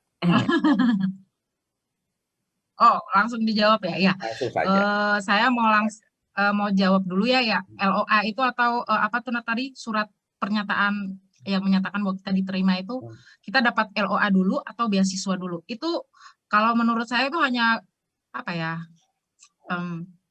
Strategi kita itu. Iya gitu loh. Ada juga yang karena banyak juga kasus itu orang punya LOA nggak diterima. Gitu. Dia udah dapat LOA dari kampus nih, udah dapat LOA. Kenapa saya saranin dapat dulu beasiswanya gitu loh. Apalagi kalau LPDP, banyak sekali trik untuk dapetin LPDP ini. LPDP itu tertarik sekali sama visi kita gitu. Kalau mau dilihat saya ini dulunya kan kuliahnya 6 tahun gitu. Masuknya 2016, lulusnya 2013. Kalau dilihat ini secara akademik ini nggak layak kayaknya gitu untuk dapat beasiswa gitu ya. Tapi visinya gitu. Makanya ketika interview itu sangat krusial sekali gitu loh. Apa yang kita tawarkan kalau LPDP investasi ke gue, Indonesia ini akan dapat apa setelah gue balik, seperti itu. Terus harus LOA dulu atau balik lagi ke pertanyaannya ya. Jadi kalau menurut aku tuh lebih baik dapat scholarship-nya dulu gitu Daus. Karena banyak juga kamu udah dapat dari kampus gitu udah dapat kan itu effort juga, kita harus tes ini, kita harus tes itu kan, kesana itu pakai tes kayak bahasa, tes apa itu bayar juga gitu, kitanya bayar dan itu belum ada yang gantiin duit kita gitu loh, pakai duit aku gitu. Terus aku udah diterima nih di kampus A di luar negeri dengan perjuangan A, B, dan C, dan D gitu. Ternyata pas balik daftar cari beasiswanya nggak dapet. Terus siapa yang mau ngelihat lu gitu. Jadi usaha-usaha kita jadi sia-sia semua seperti itu. Dan itu nggak menjamin juga bahwa kamu dapat kampus, si interviewernya tuh akan tertarik dengan kamu di meja interview gitu, tidak gitu. Karena it depends on your vision. Jadi visi kamu apa dulu gitu. Dia mau investasi ke lu nawarin apa dulu ke gue gitu. Seperti itu. Nanti itu ada trik-triknya. Berikutnya coursework atau research, ini buat adik-adik yang belum tahu ya.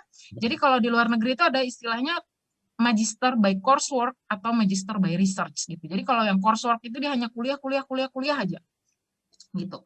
Kalau magister by research dia kuliahnya sedikit, penelitiannya dia banyak. Ini yang cita-cita mau jadi researcher, menjadi peneliti seperti itu. Terus kalau atau mau lanjut ke doktor ya seperti itu. Kalau aku coursework karena aku tujuannya adalah profesional gitu. Saya tidak butuh. Jadi kalau di luar negeri itu mereka itu sangat sesuatu tergantung tujuanmu gitu. Jadi kalau kamu mau jadi peneliti, ya kamu harus meneliti, kamu harus belajar untuk meneliti, seperti itu. Tapi kalau kamu mau jadinya direktur di perusahaan, ngapain kamu meneliti gitu loh. Nggak butuh gitu, kamu penelitian terlalu banyak itu buat apa gitu. Kamu butuhnya lebih banyak practical work gitu, practical experience. Jadi kalau di kampusku tuh ada namanya istilahnya co-op. Jadi kayak sejenis magang kita punya jaringan co-op yang sangat kuat. Itu kenapa dulu saya mau masuk ke Northeastern gitu, networking alumninya sangat kuat gitu. Istilahnya co-op, jadi kita tuh kayak magang tapi dibayar seperti itu ya. Jadi internship beda dengan internship. Kalau internship nggak berbayar, tapi kalau co-op kita dibayar seperti itu. Bisa part time, bisa full time seperti itu. dan itu ke industri. Jadi tujuannya adalah kayak industrial oriented seperti itu. Seperti itu. Kalau usia maksimum saya nggak tahu ya. Apa namanya, kalau dulu sih batas maksimum untuk S2 40 atau 30 tergantung programnya. Kan itu LPDP ada beberapa program harus dibaca, dia masuk jalur mana gitu. Kayak orang dari timur itu biasanya kan dianggap marginal gitu ya, usianya kayaknya 40 tahun batasnya, tapi kalau yang dari Indonesia Barat kayaknya 30 tahun gitu, atau 35, seperti itu. Terus kalau doktor itu pokoknya lebih 10 tahun di atasnya, di atas S2, seperti itu. Jadi kalau S2-nya batasnya 30 tahun, S3 batasnya 40 tahun, kurang lebih seperti itu, tapi nanti dicek aja, soalnya ini jelas kalau usia persyaratannya ada di ini LPDP. Berikutnya jurusan prioritas LPDP itu mostly teknik ya. Teknik itu masuk ring 1 loh. Ring 1 jurusan LPDP gitu. Karena kita tuh on demand. Kita tuh on demand. Butuh banget orang teknik, orang engineering. Butuh banget untuk memperbaiki bangsa ini. Apa namanya?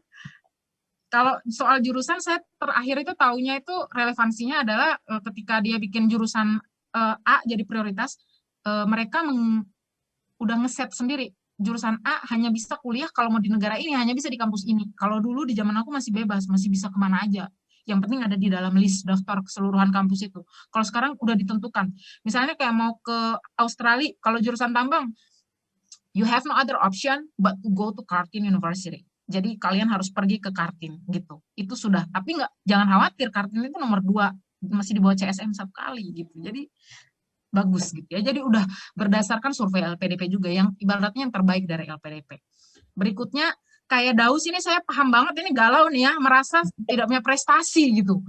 Apa yang aku mau kasih buat negara ini, atau apa yang sudah aku lakukan? Aku kan bukan PNS, aku kan bukan apa gitu. Itu sama seperti saya dulu. Jadi yang bisa, Daus sangat berpotensi untuk daftar lagi seperti itu. Misalnya mau S2 kayaknya aku nggak recommended, tapi kalau mau S3 lagi bisa gitu ya. Bisa, sangat berpotensi untuk mendapatkan beasiswa itu. Insya Allah Daud bisa gitu. Apa namanya? Bisa nanti dikaitkan-kaitkan dengan misalnya kayak masa lalu itu pengalaman di masa lalu itu nggak terlalu ini sih, hanya buat apa ya? Buat gambaran aja gitu. Tapi karena negara ini nih lagi apa ya? Lagi sedang memperjuangkan apa ya untuk memperbaiki keadaan negara. Jadi LPDP itu sangat tertarik dengan visi. Kalian nawarin apa? Boleh nggak aku yang cuma kerja di perusahaan? Tapi kan aku cuma kerja di perusahaan. Ini juga salah satu hal yang dulu saya sampaikan sama mereka. Saya nggak punya, Pak, waktu di interview. Saya tidak punya basis atau pengalaman volunteering. Saya nggak punya. Karena saya kerja di tambang, saya habis waktu saya untuk ke tambang gitu loh. Saya hanya kuliah, organisasi juga mentok, HMTP tok. Saya nggak punya organisasi eksternal, zaman dulu nggak ada. Saya sibuk gimana, malah nggak punya kesempatan lagi gitu. Tambang aja kuliahnya padat kayak gitu, tugasnya banyak gitu, nggak bisa lagi gitu. Jadi saya hanya punya itu, saya punya pengalaman kerja gitu loh. Terus waktu dulu itu mungkin bisa saya nggak tahu gitu tujuan Daus itu mau jadi apa, misalnya mau jadi dosen. Kalau menjadi dosen itu kan juga kontribusi gitu, mendidik anak-anak gitu ya, misalnya kayak gitu, mendidik generasi penerus. Atau di jalur profesional, zaman sekarang kan banyak tuh, kayak misalnya saya mau bikin konsultan, tapi yang konsultan yang ramah lingkungan, karena sekarang konsultannya tuh, apa tuh namanya ya, perusahaan-perusahaan itu mereka nggak menerapkan good mining practice gitu. Faktanya seperti itu. Saya mau menerapkan yang nanti seperti ini konsep yang akan saya tawarkan. Apakah udah ada buktinya? Belum ada buktinya, masih sebatas cuap-cuap doang. Tapi itulah visi yang saya tawarkan gitu, rencana solusi yang kalau kamu invest ke gue, ini yang akan gue lakuin ke Indonesia. Jadi saya adalah kandidat yang tepat untuk dapat beasiswa itu, seperti itu. Mungkin seperti itu. Mantap sekali Teh Rizka. Saya setuju dengan Teh Rizka, masa LOA, saya sedikit menambahkan. Saya sebenarnya jadi korban juga Teh. Jadi korban yang dapat LOA duluan tapi gagal. Saya udah dapat. Oh gitu Pak ya? Ya, saya udah dapat juga LOA di Kyushu di Jepang. Hanya saja saya menjanjikan setahun, tapi karena kan beasiswa kita kejar-kejaran ya. Nah, pas setahun itu nggak dapat, ya saya blacklist dari Kyushu gitu. Nah, jadi tidak ada yang bisa menjanjikan LOA atau scholarship duluan. Itu sebenarnya strategi tersendiri dari orang itu gitu. Kalau bisa meyakinkan ya mangga gitu. LOA dulu. Tapi kalau Teh Rizka ini cari safety dulu ya gitu. Silahkan, ada yang lain? Katanya Atik ya? Pak, sedikit menanggapi Pak yang tadi Pak. Ya. Boleh Pak? Boleh, iya. silakan Us. Kak Rizka, untuk by coursework itu berarti kita nggak bikin tesis ya, Kak ya? Nggak buat Enggak, tesis? kita nggak bikin Enggak. tesis, kita nggak bikin tesis Hmm. sama sekali. Karena Hanya, fokusnya ya itu hanya mau narik ilmu apa, terus kita kejarnya banyak practical work gitu. Jadi yang praktis gitu, kerja-kerja praktis seperti itu. kalau Jadi nggak usah misalnya, takut gitu, yang takut-takut, aduh aku takut nih bikin penelitian, orang lulus S1 di Unisba aja susah gitu, ini bimbingannya aja lama gitu, gimana gitu. Nggak usah takut, ada opsi lain kalau di luar negeri. Jadi tergantung passion kalian. Kalau kalian cuman kalian maunya jadi direktur di perusahaan, mau jadi engineer, ngapain lu bikin penelitian capek-capek, kamu nggak akan pakai itu. Lakukan sesuatu yang akan kalian pakai aja, seperti itu. Oke. Berarti Kak untuk nilainya itu parameter kelulusan kita hanya dari nilai mata kuliah aja ya? Betul, hanya kayak misalnya you have to fulfill 40 credit hours, misalnya seperti itu, 40, ya udah, habis 40 degree udah selesai. Nanti kita pulang ke Indonesia, misalnya mau pulang di Indonesia, itu bisa tinggal langsung disetarakan di Dikti, gitu. Ada kok, itu berlaku di Indonesia. Iya, oke. Satu lagi Kak, maksud saya untuk yang terakhir itu, kontribusi itu, apakah si LPDP ini akan mewadahi rencana kita? Maksudnya ada kewajiban ketika kita sudah dapat scholarship, kamu harus ngajar di mana, misalnya di daerah tertinggal atau di apa gitu, itu ada kewajiban seperti itu nggak Kak? Tidak ada, tidak ada. Menurut saya juga monitoring evaluasi LPDP masih nggak terlalu kuat gitu ya. Jadi bahkan juga yang penting itu kayak moral aja gitu. Lu mau balik, lu mau kontribusi apa gitu. Bahkan sekarang itu banyak di luar negeri juga teman-teman yang udah selesai dia nggak langsung pulang gitu. Jadi dia masih perpanjang. Kayak misalnya kayak di Amerika gitu, kita punya kebebasan karena kita jurusan teknik itu on demand ya, dibutuhkan sekali gitu buat yang mau kerja-kerja nih. Jadi kalau macam visa tuh kan 2 tahun udah selesai. Tapi kalau macam untuk kerja, kita tuh ada namanya OPT. Jadi bisa kerja setelah lulus 1 tahun. Kalau jurusan non eksakta kayak hukum, ekonomi, mereka punya kesempatan untuk 1 tahun saja perpanjang visa untuk kerja.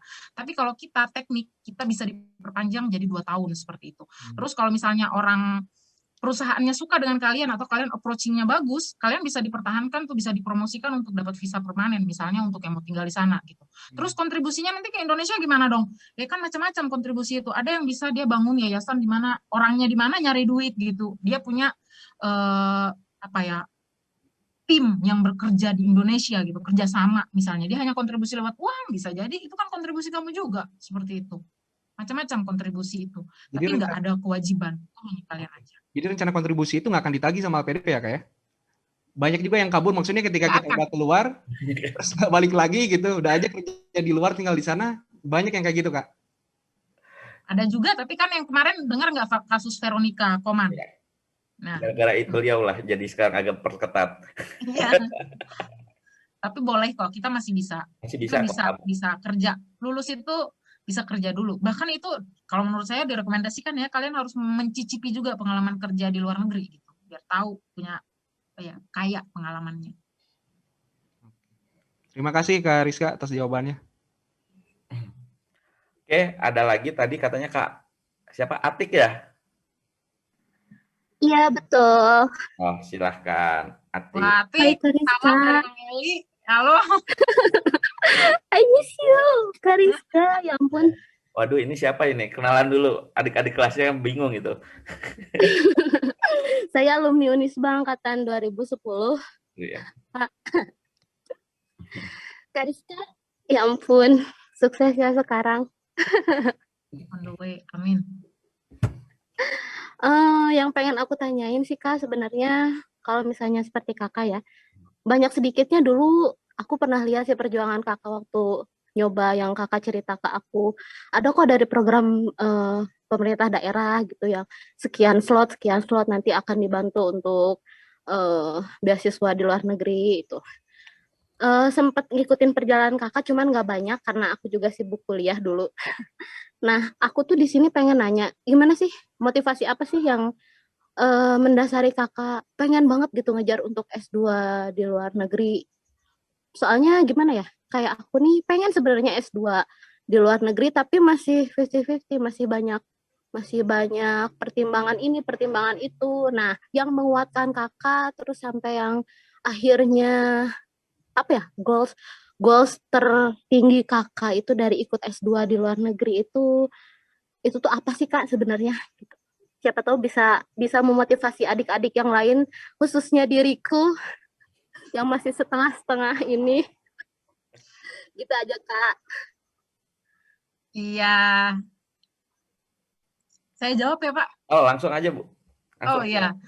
Ya, jadi ini terkait motivasi ya, kayaknya ini berlaku untuk semuanya ini kalau motivasi nih. Jadi motivasi itu paling penting. Jadi dulu saya tidak pernah kepikiran untuk S2, nggak pernah.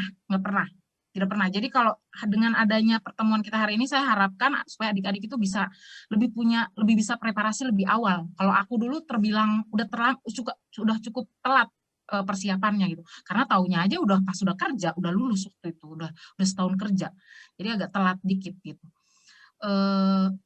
Motivasinya itu, jadi begitu saya lihat itu ya, waktu ketemu dengan brosur itu, saya terima kasih banget itu siapa yang bawa ke situ, saya nggak pernah tahu itu brosurnya gitu.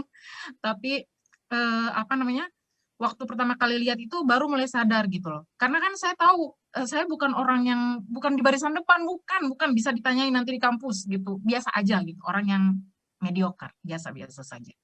Terus tapi kayak begitu pas melihat persyaratannya, oh kayaknya aku qualified deh. Aku nggak terlalu di atas, tapi nggak terlalu di bawah. Aku masuk ini kriteria ini yang dia cari, seperti itu. Berikutnya adalah ingin balas dendam sama diri sendiri. Karena waktu dulu itu saya merasa saya tuh kuliahnya tuh nggak maksimal gitu. Ya Allah, coba kalau aku belajarnya agak lebih rajin dikit ya. Coba kalau aku nggak banyak nongkrong ya, nggak banyak main-main ya, nggak banyak menunda-nunda ya, aku bisa lebih baik begitu loh. Itu satu. Terus yang berikutnya adalah kok karena aku pengalaman kerja gitu, kerja di luar, sudah kerja di tambang itu, dan kita tuh banyak di tambang tuh kadang disepetin sama anak TB kayak gitu, disepetin gitu, kayak Kak, oh di Unisba tuh ada jurusan tambang ya? Dalam hatiku, masa lo nggak tahu, pura-pura banget, kayak yang ngeremehin banget gitu loh. Padahal banyak kerjaan saya tuh bukan ngomongin aku ya, tapi saya sebagai anak Unisba itu dipakai sama manajer-manajernya, misalnya buat mereka ada ujian apa, kita yang ngerjain gitu. Mereka itu anak ITB aja ngerjain apa, salah, kamu anak ITB malu-maluin kayak gitu. Tapi mau kita bisa nggak sih, itu mau pembuktian gitu, bukan pembuktian buat apa, tapi mau nunjukin bahwa kita sebenarnya bisa nggak sih seperti itu, bisa nggak sih, dan ternyata bisa gitu loh. Jawabannya adalah bisa. Jadi buat adik-adik bisa gitu loh, kalian juga bisa, apalagi yang kumlot yang prestasinya lebih baik. Saya lulus itu IPK saya cuma 3,19, itu sudah IPK paling tinggi satu angkatan di angkatan aku. Jadi di angkatan aku tuh IP-nya nggak tinggi-tinggi, begitu 2008 IP-nya tinggi-tinggi, wih pinter-pinter banget ini anak-anak ya, 3,7, 3,8, buset lulusnya cepet, kumlot. Kalau di angkatanku tuh nggak terlalu gitu loh, dan itu juga didapat dengan kuliah berapa lama gitu, nggak sebanding gitu ya, seperti itu. Tapi ya barangkali seperti itu gitu. Terus berikutnya adalah kayak yang paling kuat adalah itu sih, supaya mau nunjukin bahwa anak ini bisa keluar negeri gitu, nggak tanggung-tanggung Amerika gitu loh. Yes. Amerika tuh cukup kompetitif masuknya gitu, jadi bisa. Jadi saya tuh sangat optimis gitu, karena kayak aku yang biasa gitu, bisalah dicek nanti sama dosen-dosen saya, bukan yang saya biasa sekali gitu ya. Jadi harapan saya banyak adik-adikku yang lebih pinter-pinter gitu, yang lebih berprestasi, yang sangat ahli di bidangnya kayak gitu ya. Mereka sangat berpotensi dan bisa gitu. Jadi motivasi lebih itunya hanya buat itu aja, tapi gitu. Terus kalau pulang itu karena pengen lebih santai sih sebenarnya. Aku pengen punya pekerjaan yang merdeka gitu. Pengen pekerjaan merdeka versi aku gitu. Jadi karena dulu kerja-kerja di tambang, menurut aku ini pekerjaan-pekerjaan yang tidak merdeka. Aku ingin punya pekerjaan yang merdeka versi aku. Jadi aku sekolah gitu. Dan karena menurut aku hanya bisa ditempuh dengan sekolah. Karena di sekolah ini bukan hanya masalah degree ya, bukan hanya kamu punya master, enggak. Tapi kalau dapat beasiswa itu jaringannya itu loh. Di beasiswa itu isinya orang-orang yang sudah lolos saringan kan, orang-orang lolos saringan gitu. Jadi kayak macam aku yang orang biasa, tapi aku berada di tengah-tengah orang-orang yang luar biasa, itu bisa ketularan dikit-dikit gitu. Seperti itu. Oke, terima kasih. Kak Atik, masih ada yang tanyakan? Aduh, cukup kayaknya. Oke, selanjutnya akan ada yang menanyakan. Rizky Yulmansyah katanya. Silakan Rizky. Terima kasih Pak. Hmm. Izin bertanya Kak. Perkenalan dulu ya. Ya. Perkenalkan, nama saya Rizky Yulmansyah dari angkatan 2017. Izin bertanya ya Kak. Kan saya dulu pernah baca-baca ya, untuk LPDP itu bisa beasiswa untuk ke luar negeri dan di Indonesia. Nah, untuk di Indonesia itu apakah sama tesnya seperti ke luar negeri? Harus cakap bahasa Inggris, soalnya ya kalau saya mah cuman bisa yes no sama grammarnya kurang gitu Pak. Nah, itu Kak. Terus pertanyaan kedua mengenai budaya ya Kak, apalagi kan di luar negeri, apalagi di Amerika kan tentang Islam itu kurang baik gitu. Kakak kan pakai kerudung gitu, ada diskriminasi atau seperti apa? Terus misalnya kan kalau saya laki-laki kan di Indonesia mah budayanya tertutup. Ketika keluar kan seksi-seksi gitu Kak. Itu seperti apa gitu Kak menanggapinya. Nah, udah yang kayak nah agama itu penting Kak, pas di luar negeri kan keyakinan gitu, takutnya kita sebagai kan di Indonesia mayoritas gitu, ketika di Indonesia jadi minoritas, jadi yang terkucilkan, itu gimana ya Kak menurut Kakak? Itu sih, soalnya saya kan orang-orang biasa gitu, agama kurang, akademik ya biasa-biasa aja gitu, semua biasa. Terima kasih Kak. Assalamualaikum. Waalaikumsalam. Oke, terima kasih Rizky. Silakan Teh. Waalaikumsalam warahmatullahi wabarakatuh.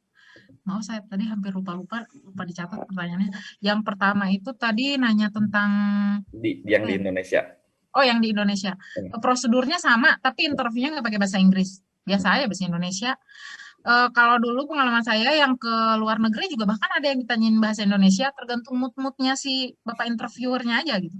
Terus nggak harus yang perfect ya, biasa aja. Yang penting mereka we can deliver our ideas, dia ngerti apa yang gue maksud, udah cukup gitu. Terus kalau di Indonesia cuma persyaratannya seperti itu ya, kurang lebih sama, tapi biasanya nggak terlalu ketat gitu. Terus berikutnya, apalagi tadi tuh tentang budaya ya? Iya. Budayaan. Kalau kebudayaan itu, apa ya, mereka itu, apa ya, 1 bulan saya di sana tuh kesan saya tentang Amerika nih, pabrik orang gila-gila semua ini orangnya. Gitu. Tapi apa namanya, enggak, mereka sangat menghormati orang lain seperti itu ya, dan free. Yang paling saya suka tentang Amerika adalah mereka tuh open minded gitu, free. Kamu mau jadi apapun, kamu mau apapun. Kamu tak orang tambang, tapi aku dalam perjalanan nggak suka kerja sama, aku mau kerja di manajemen aja lah gitu. Ya nggak apa-apa gitu, free gitu. Kamu bebas menjadi apapun. Mereka menghargai, mengapresiasi pemikiran kalian seperti itu. Terus paling itu kayak kalau budaya nggak terlalu ya, biasa-biasa aja seperti itu. Cuman kayak justru budaya akademiknya gitu yang kayak awalnya bikin kaget kayak gitu ya. Kayak di sana kan kuliah dosen belum ketemu, belum kenalan, nggak tahu orangnya yang mana, tugas sudah ada. Ini gimana sih orangnya nih gitu, tugas dulu gitu. Sebelum kelas pasti ada tugas dulu. Jadi kayak justru akademiknya yang berbeda dengan di Indonesia. Jadi kayak berbeda gitu ya. Tapi bagaimana dosen memperlakukan mahasiswa, saya sangat senang sekali di sana ya. Kita nggak pernah ada istilah menunggu dosen, tidak pernah ada gitu. Jadi kita janji dengan dosen jam sekian gitu. Dan tidak boleh lebih seperti itu. Jadi mereka selalu menganggap mereka tuh kita juga investasi waktu gitu loh. Jadi bukan hanya mereka yang investasi waktu, tapi mahasiswanya juga menginvestasikan waktu. Jadi kita harus jadi mereka tuh sama-sama menghargai seperti itu.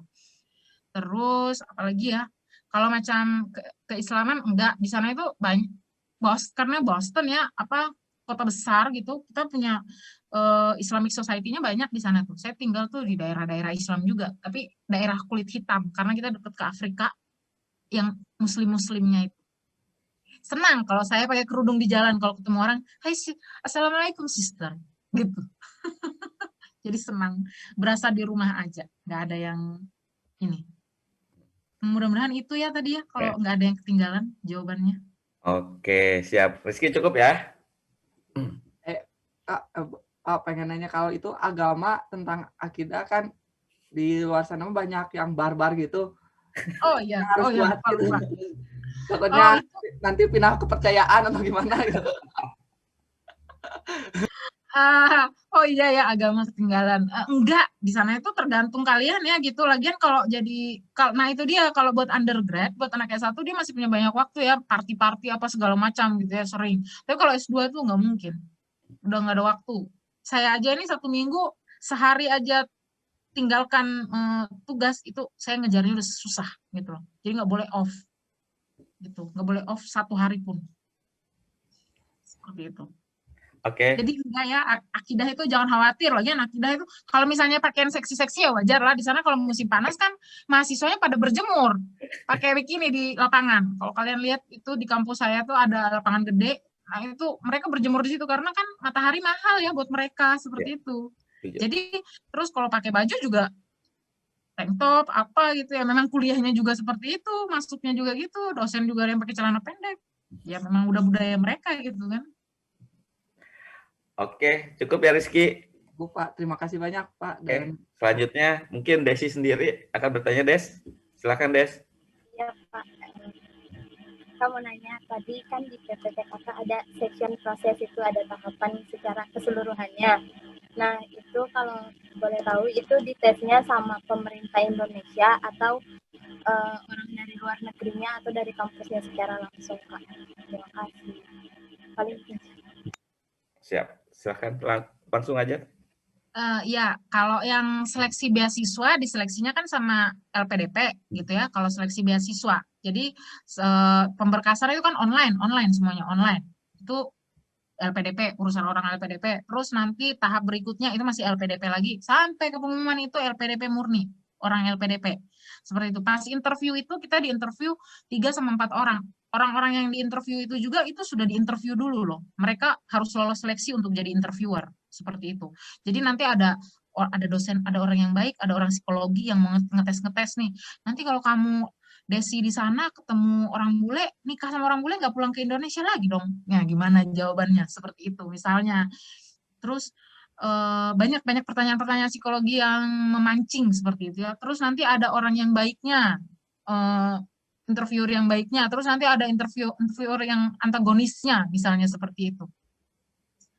Gitu. Jadi pas di interview itu cukup penting banget gitu dan agak krusial gitu. Jadi kita harus punya persiapan. Biasanya nanti orang-orang itu kalian akan punya grup-grup beasiswa kecil untuk latihan-latihan interview dulu seperti itu. Makanya tadi yang saya bilang support system itu penting. Harus punya tuh teman-teman. Jadi nanya, progres kamu udah sampai mana? Seperti itu.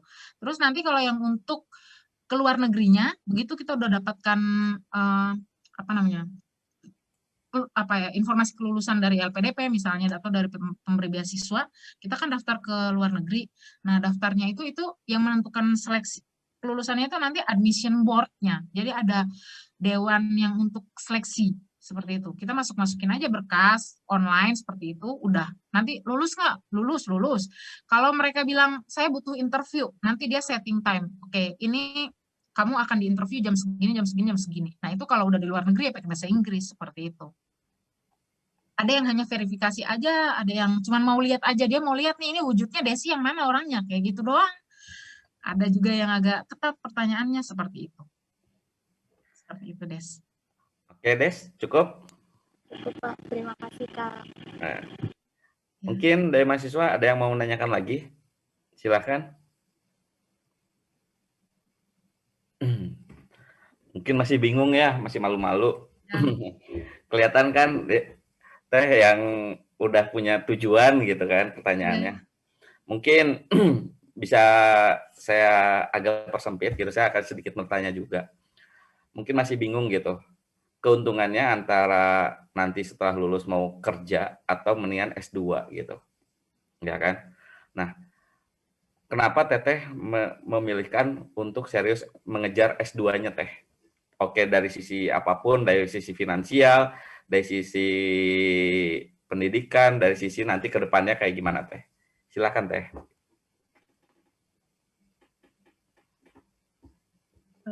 Maaf Pak, saya cas laptop dulu. Ya, jadi mungkin ini juga ada kaitannya nanti sama motivasi ya. Yeah. Nah, jadi saya mau cerita sedikit tuh, kalau misalnya, kalau kalau saya itu kebetulan karena tahu informasi beasiswanya pas sudah selesai kerja gitu. Kalau kalian kan akhirnya hari ini taunya pas masih kuliah gitu ya. Iya. Ya, jadi harusnya lebih dini, lebih awal. Karena itu tadi persiapannya kan banyak, jadi dicicil caranya. Siapin dulu ini, baca dulu ini sedikit, bulan depan lagi, lanjutin lagi, seperti itu. Kalian punya lebih banyak waktu dibandingkan saya dulu. Terus, apa namanya, kenapa sih kenapa harus lanjut sekolah lagi misalnya seperti itu ya. Karena waktu itu tuh apa namanya ya, kalau saya kan kayak perempuan realistis aja gitu, aduh saya perempuan saya nggak mau nih, masa saya harus menghabiskan waktu seumur hidup di tambang di lokasinya gitu. Kalau di Jakarta masih mending gitu ya, tapi kalau di lokasinya kan gimana nanti anak-anak, gimana nanti apa kalau menikah punya apa, ribet lah, orang tua makin hari makin tua gitu. Jadi kayak saya ingin apa namanya, punya kesempatan lebih gitu, karena kalau kita dengan pendidikan lebih itu peluangnya jadi lebih besar seperti itu. Terus kalau bisa kemana aja gitu ya, mungkin bisa mau di industri bisa, di akademi bisa, di mana bisa gitu. Lebih punya kesempatan seperti itu ya. Bukan hanya masalah degree, terus kita yang berikutnya yang paling penting adalah networking yang saya bilang tadi tuh. Kenalannya sama orang ini. Baru di situ saya dulu waktu kerja di tambang karena merasa punya uang ya, kerja di tambang itu kan punya duit kita. Udah ngerasa paling keren gitu, satu kampung, satu rumah mungkin ya, karena saya satu rumah yang paling berduit kayaknya. Jadi udah ngerasa paling hebat gitu. Begitu saya dapat beasiswa, saya merasa saya hanya satu butir nasi di pinggir yang ketinggalan gitu ya, sebutir nasi yang ketinggalan. Karena teman-teman yang lain itu mereka juga punya uang, muda-muda, visioner, punya prestasi, mewakili Indonesia ini, mereka mengadakan ini, kontribusi-kontribusi nyata yang tadi yang pertanyaan Daus gitu ya, minder di kontribusi itu. Wah, aku nggak punya apa-apa. Tapi kalau kamu mau bisa punya apa-apa, bisa melakukan apa kan harus ya bergaulnya ke situ gitu. Jadi kalau nyemplung ke dalam komunitas penerima beasiswa itu atau scholarship hunter itu sangat mendukung sekali untuk yang seperti itu, untuk ya nanti ke depannya bisa lebih baik. Tahulah kita nanti setelah ini mau ngapain gitu. Oh, saya ternyata kerja bukan hanya di perusahaan loh. Kerja bisa ke PBB misalnya seperti itu ya. Ke United Nation. Bagaimana kita cara kerja ke PBB? Tahu lagi kita, taunya dari mana ya? Dari teman-teman itu tadi gitu, saling kamu punya pengalaman di sini ya. Kamu punya pengalaman di sini. Iya, kita bisa tahu bahwa kita bisa anak tambang bisa kerja di misalnya ASEAN Energi, ngurusin energi yang untuk di negara-negara ASEAN seperti itu. Terus banyak lagi, bukan hanya kerja di PT Buma. Nggak cuma di Buma doang, nggak cuma di Pama doang, seperti itu. Jadi banyak, kita bisa nyobain kayak dulu misalnya kayak Bang Aco, angkatan 2003. Pernah sampai ditawarin kerja di Australia, tapi waktu itu beliau nolak karena pertimbangannya nggak ada masjid buat sholat Jumat. Seperti itu. Tapi peluang jadi lebih besar gitu ya. Apa namanya? Terus kayak bisa juga kerja bahkan di luar negerinya sana. Yang misalnya mau jadi dosen misalnya, banyak dosen Indonesia di luar negeri. Di tempat saya aja dosen ada 2 orang Indonesia, Surabaya sama Medan 1. Seperti itu. Terus kalau misalnya, nah ini yang penting apa ya? Setelah saya di sana saya baru tahu gitu. Ternyata kenapa orang Indonesia itu kalah dari India sama Cina. Kalau kalian baca indeks pembangunannya gitu, kenapa India kok sama Cina unggul ya? Salah satunya ternyata karena banyak orang sekolahnya gitu, dan sekolahnya tuh dikirim keluar. Jadi kalau mau ke sana itu pas saya pikir, ini coach hotahe banyak banget ini India aja gitu. Apakah mereka punya uang? Enggak, mereka tidak beasiswa loh. Mereka itu pakai student loan, skema itu finansial yang tadi saya pernah jelaskan. Mereka tuh student loan dan itu bayarnya bertahun-tahun. Makanya mereka tuh belajarnya sangat, mereka ambilnya coursework, gitu ya, ambil research, mereka ambilnya coursework supaya bisa cepat kerja di industri gitu. Kan kalau kerja di industri misalnya kerja di Amerika itu gajinya gede banget. 1 bulan sama kayak 1 tahun kerja di Indonesia. Jadi mereka kejar itu supaya mereka bisa bayar itu student loan-nya dia. Student loan-nya itu bedanya adalah dia dikasih sama pemerintahnya, di provide gitu. Bahkan saya pernah baca ada mahasiswa Indonesia yang minta student loan dari pemerintah India, tapi kuliahnya di India sana gitu. Cuman student loan itu ya itu harus pinter-pinter nyari pekerjaan setelahnya supaya bisa cepat bayar itu biaya pendidikannya itu kan. Bayangkan saja kalau kayak misalnya kayak di kampusku itu 1 semester 250 sampai 350 juta. 1 tahun sampai 2 tahun itu berapa? 1 miliar lebih gitu. Untuk bayar uang kuliahnya aja gitu. Nah, jadi mereka itu sangat sungguh-sungguh. Terus kalau misalnya secara kemampuan, misalnya anak-anak India itu, teman-teman saya itu kan banyaknya anak baru lulusan S1, dia langsung S2 gitu. Kalau aku kebetulan udah kerja gitu. Jarang mereka itu yang udah kerja-kerja yang tua-tua dinas kayak aku tuh jarang gitu. Banyaknya itu masih muda. Terus kayak orang Cina juga sama. Cina itu paling banyak banget lulus langsung. Tapi Cina tuh biasanya mereka mau sekolah lagi. Kalau orang India jarang mereka mau sekolah lagi. Ada sih, tapi nggak sebanyak orang Cina. Yang Cina itu banyak sampai dokter-dokter. Padahal kalau mau dibilang bahasa Inggrisnya hancur banget Cina itu. Cina itu bahasa Inggrisnya paling hancur. Jadi kalau orang Indonesia itu better, jauh di atas mereka. India aja kan pernah dengar nggak orang India bahasa Inggris? You have to go there. Yang kayak gitu. Jadi kan kita saya pernah diajar sama dosennya itu saya butuh 2 kali pertemuan baru bisa familiar sama ininya gitu loh. Karena nggak harus udah bahasanya susah gitu, harus dia punya logat sendiri gitu kan. Jadi kan itu susah gitu. Terus kalau Cina masalahnya dia nggak punya huruf R. Jadi dia ngomong itu kan nggak jelas sekali. Seperti itu. Tapi mereka ahli di bidangnya. Coba kalau di ujung pulpen, jago mereka. Cuman how to deliver ideas, mereka kalah sama orang Indonesia. Cuman orang Indonesia jarang yang sana. Makanya harapannya saya itu kalau bisa adik-adik itu mau ke sana. Kalau misalnya kayak di kampusku saja nih Pak Nur, itu kayak profesor-profesor yang di Amerika itu, di kampus itu mau bantu gitu. Rizka kalau ada dari Unisba mau ke Amerika bisa gitu. Tapi ya itu urusan kalian hanya cari beasiswanya. Misalnya kayak LPDP. Karena yang saya bilang tadi ya, daftar beasiswa dengan daftar kampus itu 2 hal yang berbeda. Itu challenging. Sama-sama susah gitu loh. Daftar beasiswa susah, daftar ininya susah kayak gitu. Tapi kalau udah dapat beasiswanya misalnya mau ke sana bisa dibantu seperti itu untuk masuknya lewat jalur tikusnya. Mantap sekali. Kita udah ada punya link nih. Kalau adik-adik mau langsung ke Amerika, kita udah dapat link 1 gitu. Mudah-mudahan ada penerus Teriska yang lain gitu dari luar gitu. Mudah-mudahan kita Unisba makin menyebar lah kemana-mana gitu. Mungkin terakhir karena udah jam 9, ada lagi yang mau ditanyakan? Cukup? Mungkin masih agak sedikit bingung gitu. Nggak apa-apa, tapi ada gambaran. Ya, saya senang sekali bisa ada acara ini, paling tidak diperkenalkan lebih dini seperti itu. Berikutnya mungkin harapannya ke himpunan gitu ya, mungkin bisa ada agenda lain-lain, nggak harus dengan virtual meeting atau yang itu, tapi informasi yang disajikan sendiri dari pihak himpunan. Misalnya dulu saya pernah itu Pak, salah satu tahun berapa itu waktu lagi ngejar-ngejar beasiswa itu seminar beasiswa diselenggarakan oleh Unpas. Jadi saya tuh datang ke Unpas sana gitu. Diselenggarakan oleh Unpas gitu. Ya waktu itu diselenggarakan dari Erasmus Plus. Erasmus. Yang buat ke Eropa itu gitu.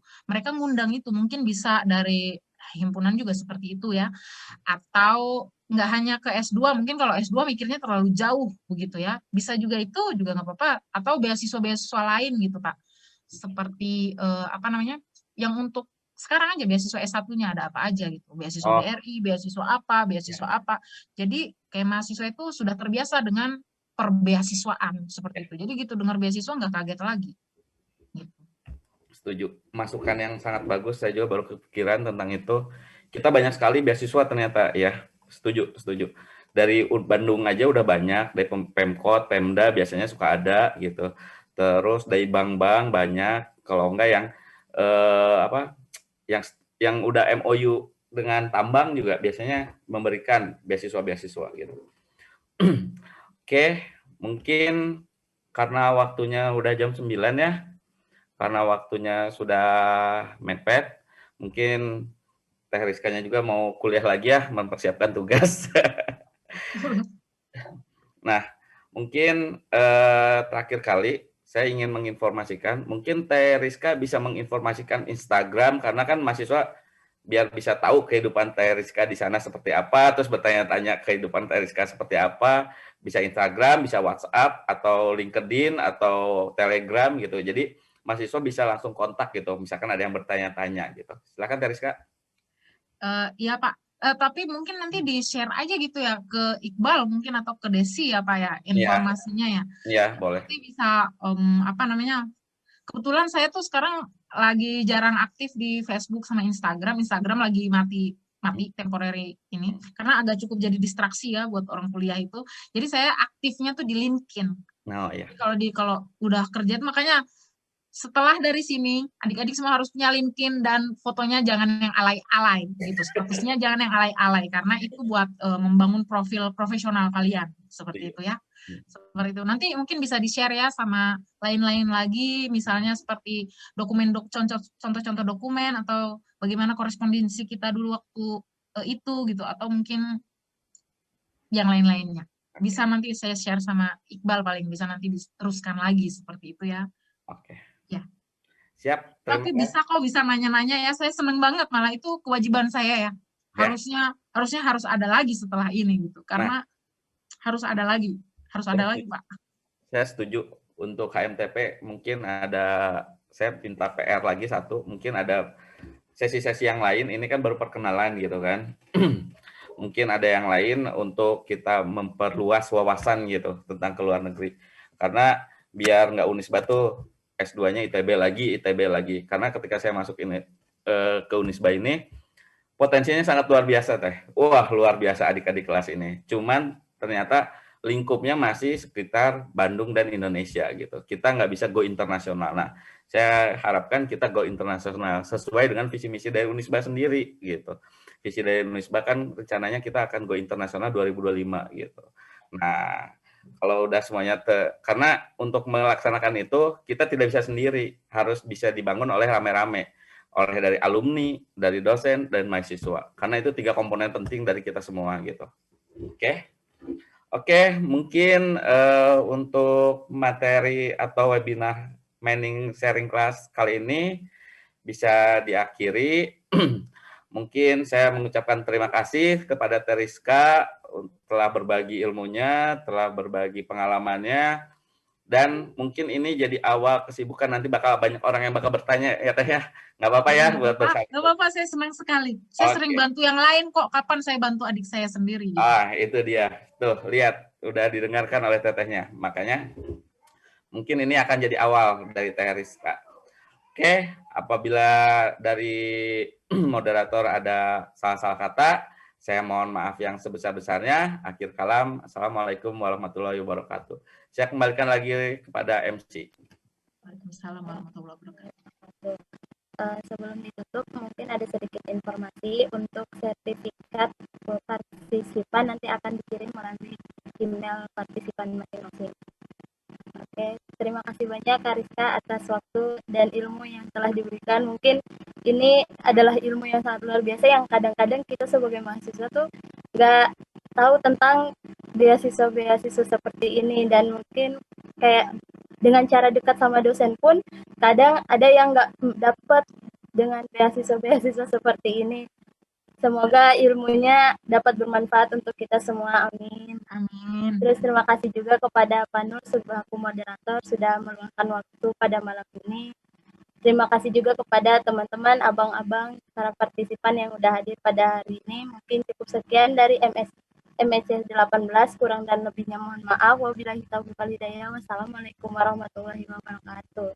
Waalaikumsalam warahmatullahi wabarakatuh. Waalaikumsalam warahmatullahi wabarakatuh.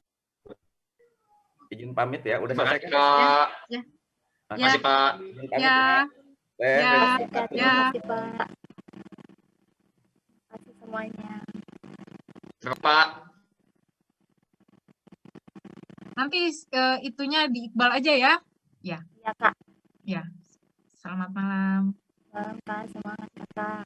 Terima kasih Kak.